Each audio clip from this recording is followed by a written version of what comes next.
नमस्कार दोस्तों, आप सभी का बहुत बहुत स्वागत है ग्लोबल दिशा चैनल पर। दोस्तों, आज की ये जानकारी पूर्ण प्रस्तुति खास तौर पर उन सभी लोगों के लिए है जो आधार सीडिंग, एनपीसीआई मैपिंग और डायरेक्ट बेनिफिट ट्रांसफर यानी डीबीटी को लेकर आज भी कंफ्यूज्ड हैं। अक्सर लोग पूछते हैं, क्या एक आधार सिर्फ एक ही बैंक अकाउंट से सीड हो सकता है? पीएम किसान या मनरेगा का पैसा किस खाते में आएगा? और एनपीसीआई मैपिंग आखिर होती क्या है?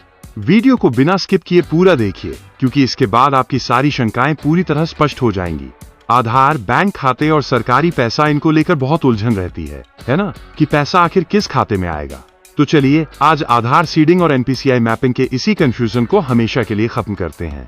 तो सबसे बड़ा सवाल और असल मुद्दा यही है, सरकारी योजनाओं का जो पैसा है वो आखिर किस बैंक खाते में आएगा? चलिए इसका जवाब ढूंढते हैं। अक्सर लोगों के मन में यही सवाल आते हैं, क्या आधार कई खातों से जुड़ सकता है? पीएम किसान का पैसा किस खाते में आएगा? और ये एनपीसीआई मैपिंग आखिर है क्या भला? इन सभी सवालों के जवाब हमें आगे मिलने वाले हैं। इसे समझने के लिए हम इसे 5 आसान हिस्सों में देखेंगे। आम भ्रम क्या है?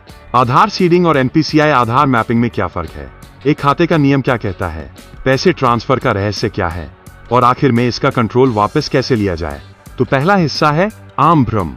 चलिए सबसे बड़ी गलतफहमी को ही दूर करते हैं। पहले एक सवाल जो अक्सर सुनने को मिलता है, क्या ये सच है कि कोई भी व्यक्ति अपना आधार नंबर सिर्फ और सिर्फ एक ही बैंक खाते से सीड कर सकता है?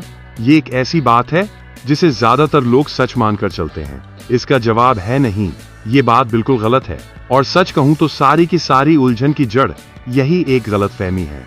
तो अगर ये सच नहीं है तो फिर सच क्या है? आइए देखते हैं। दूसरा हिस्सा, आधार सीडिंग वर्सेस एनपीसीआई आधार मैपिंग।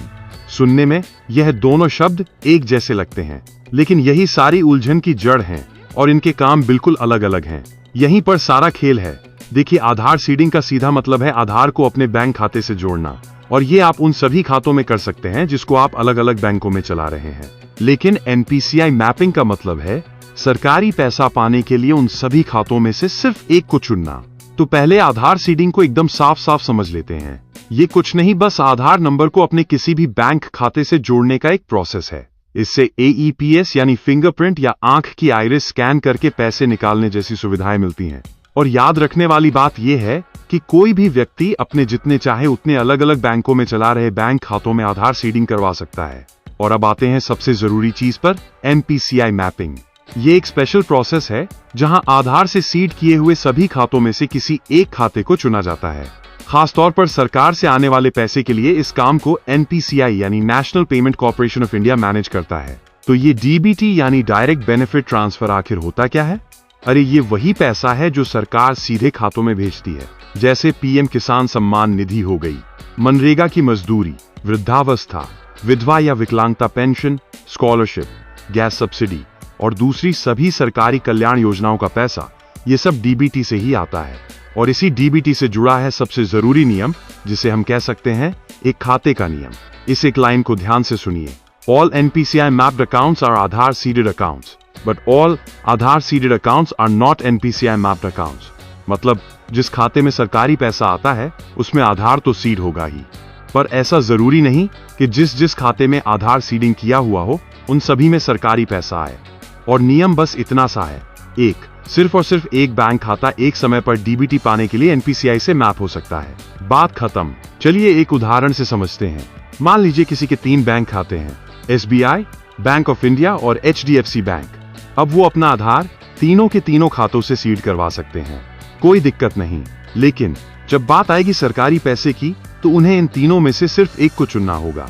अब उस सवाल पर आते हैं जो बहुत लोगों को परेशान करता है, पैसे के ट्रांसफर का रहस्य। कई बार ऐसा होता है ना कि सब्सिडी या पेंशन अचानक किसी दूसरे खाते में चली जाती है। तो भाई ऐसा होता क्यों है? इसके पीछे एक नियम काम करता है जिसे कहते हैं लास्ट आधार सीडेड अकाउंट का नियम। देखिए होता क्या है, स्टेप बाय स्टेप समझते हैं। पहला, किसी ने एक नए बैंक खाते में आधार सीड करवाया और डीबीटी के लिए हाँ कर दिया। दूसरा, ये नया खाता अपने आप एनपीसीआई को रिपोर्ट हो जाता है।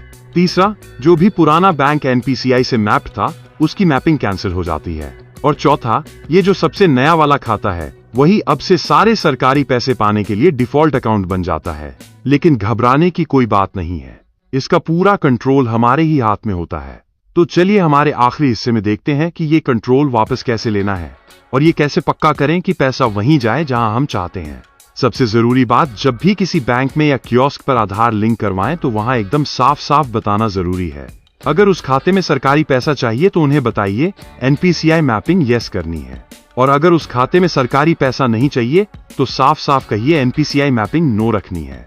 बस ये एक छोटा सा कम्युनिकेशन बहुत सारी उलझन से बचा सकता है। और हाँ, अगर किसी को अपना डीबीटी वाला खाता बदलना हो तो क्या ये हो सकता है?